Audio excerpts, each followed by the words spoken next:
Jingle bells, jingle all the way.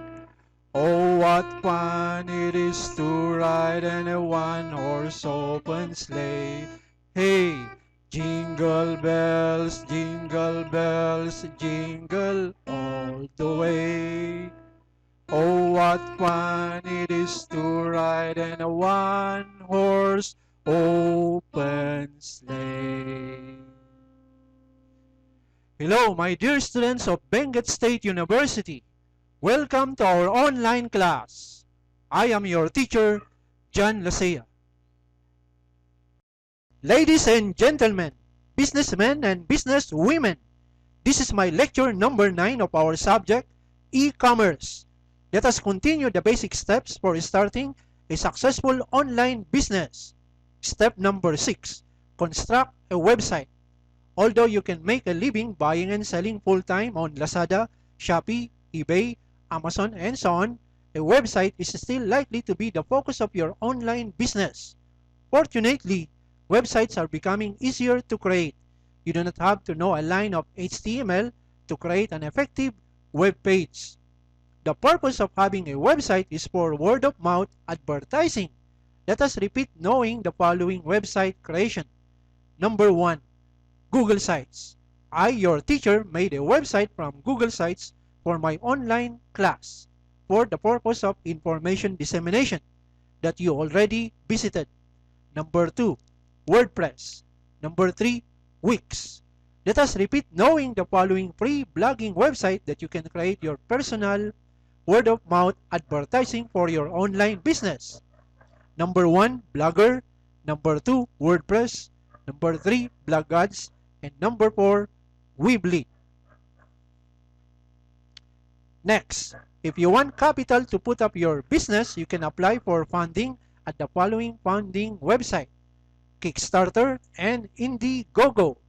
If you have more than one website, you can link them so that your customer can visit all your websites. You can market or word-of-mouth advertising on the following free online marketing website. Number 1, Google My Business Page. Number 2, free Yelp business page. Number 3, Facebook local business page, affiliating marketing. And number 4, Twitter. Next, making your site content rich. The textual component of a website is what attracts visitors and keeps them coming back. The more useful information and compelling content you provide, the more visits your site will receive. I am talking about words, headings, or images that induce visitors to interact with your site in some way. You can make your content compelling in a number of ways. Provide a call to action such as click here or buy now. Explain how the reader benefits by clicking a link and exploring your site.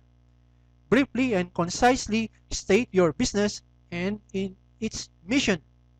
Scan or use a digital camera to capture images of your sale items and post them on a web page called Products. Next, do not forget the personal touch when connecting with your customers' needs. Online shoppers do not get to meet their merchants in person, so anything you can tell about yourself helps to personalize the process and put your visitors at ease. For example, one of Lucky Boyd's primary goals for his My Texas music site is to encourage people to become members so they are more likely to visit on a regular basis. His photos of music fans personalize the site and reminds visitors that there are members of a community of music lovers. Let your cyber visitors know that they are dealing with real people, not remote machines and computer programs. Next, establishing a graphic identity. When you start your first business on the web, you have to convince customers that you are competent and professional. One factor that helps build trust is a graphic identity. A site with an identity looks a certain way. Both pages are from the Graphics Maps website. Notice that each has the same white background the same distinctive and simple logo, and both have similar heading styles. Such elements consistently from page to page creates an identity that gives your business credibility and helps viewers find what they are looking for. So that customers trust your website must have a graphic identity.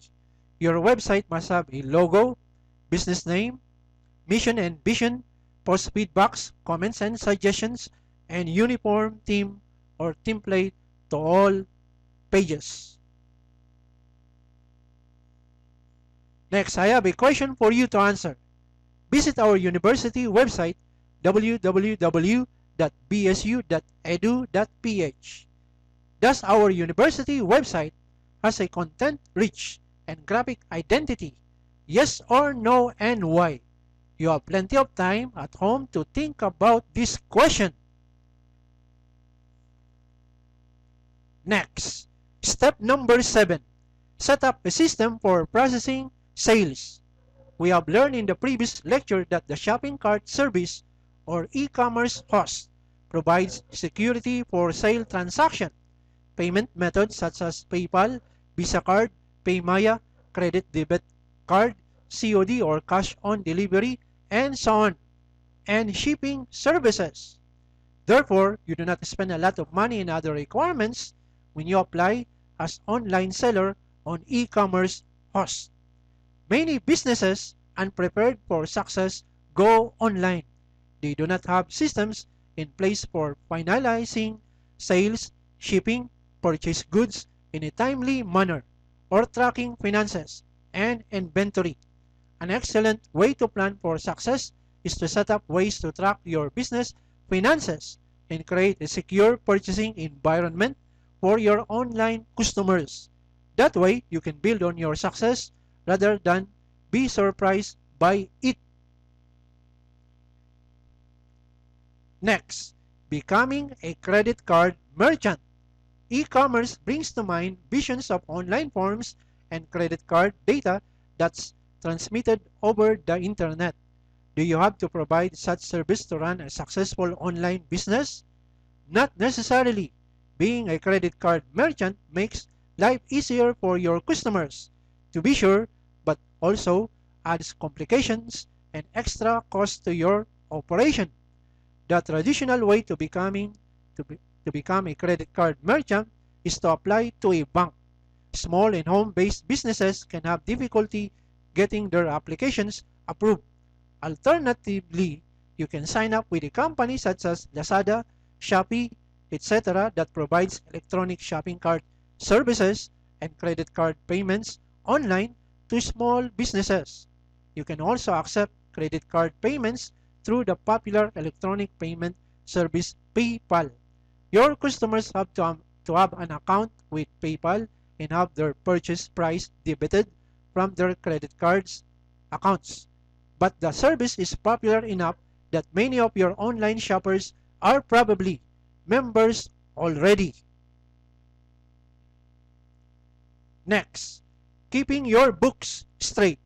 In the simplest sense, keeping your books means recording all financial activities that pertain to your business, including any expenses you incur, all the income you receive, as well as your equipment and tax deductions. The financial sides of running a business also entails creating reports such as profit and loss statements that banks require if you apply for a loan.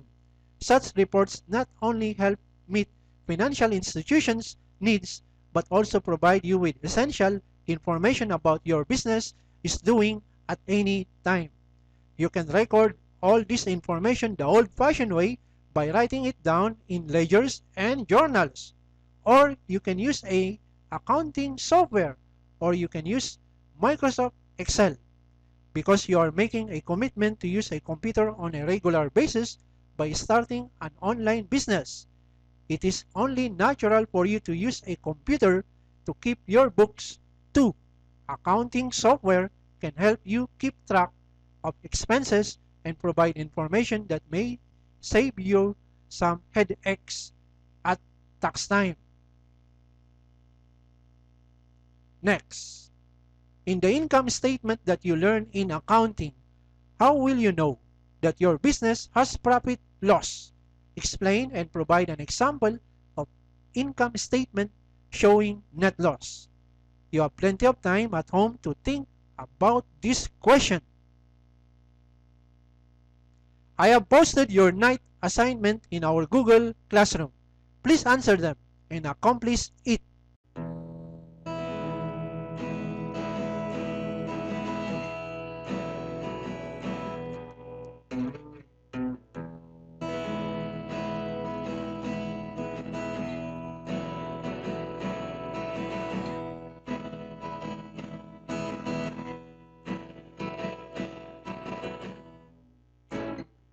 Hey, have you ever tried really reaching out for the other side? I may be climbing on rainbows, but baby, here goes.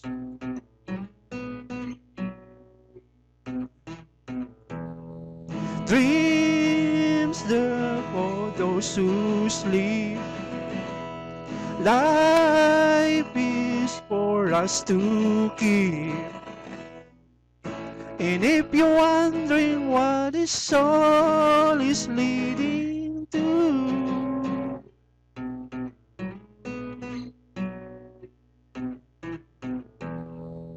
I wanna make it with you.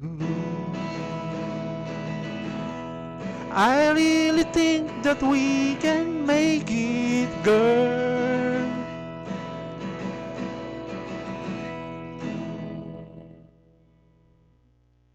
Write your comments or questions down below or post it in our Google Classroom. That ends our topic for today. I hope you have learned in my class. Thank you for watching. God bless us.